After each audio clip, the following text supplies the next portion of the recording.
الله الذي رفع السماوات بغير عمد ترونها ثم استوى على العرش وسخر الشمس والقمر كل يجري لأجل مسمى يدبر الأمر يفصل الآيات لعلكم بلقاء ربكم توقنون.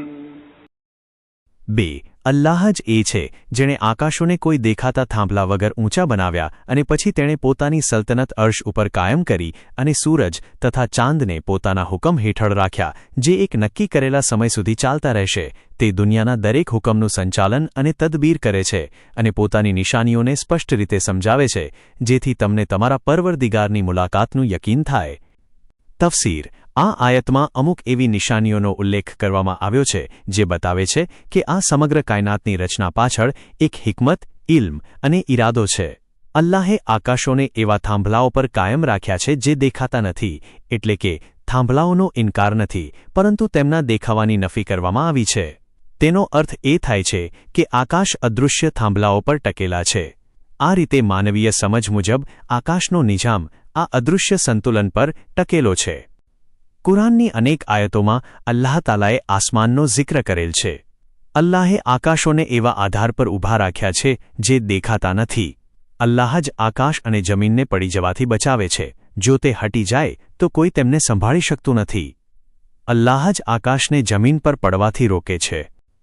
અલ્લામા તબાદબાઈ રહમતુલ્લાહ અલૈહે લખ્યું છે કે તફસીલનો અર્થ આકાશ અને જમીનને એકબીજાથી અલગ બનાવવું છે. આ નિજામ જોઈને માણસને કયામતમાં લોકો અલગ કરવામાં આવશે તેની કુદરત સમજાય છે. હઝરત અલી અલૈહિસ્સલામને પૂછવામાં આવ્યું કે અલ્લાહ આખી મખલુકનો હિસાબ કેવી રીતે લેશે, તો આપ અલી અલૈહિસ્સલામે ફરમાવ્યું, જેમ અલ્લાહ બધાને રિસ્ક આપે છે તેમ બધાનો હિસાબ પણ લઈ શકે છે. અમદનો અર્થ થાંભલા અથવા આધાર છે. પૈગામ 1. આકાશ ચોક્કસ આધાર અને વ્યવસ્થા પર કાયમ છે, ભલે તે આપણને દેખાતા ન હોય. 2.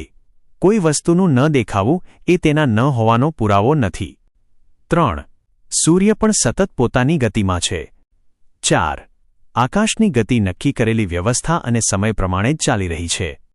5. આખી કાયનાત અલ્લાહની તદબીર અને કુદરત હેઠળ છે. 6. અલ્લાહ પોતાની નિશાનીઓ અને કુદરતને સ્પષ્ટ રીતે રજૂ કરે છે. 7. આ સમગ્ર કાયનાતનો એક ખાસ હેતુ છે, તેને વ્યર્થ બનાવવામાં આવી નથી. 8. તૌહીદનો પુરાવો જ કયામતનો પણ પુરાવો છે. જે અલ્લાહ આ સૃષ્ટિનું સર્જન અને તેની વ્યવસ્થા ચલાવે છે તે જ કયામત પણ કાયમ કરશે.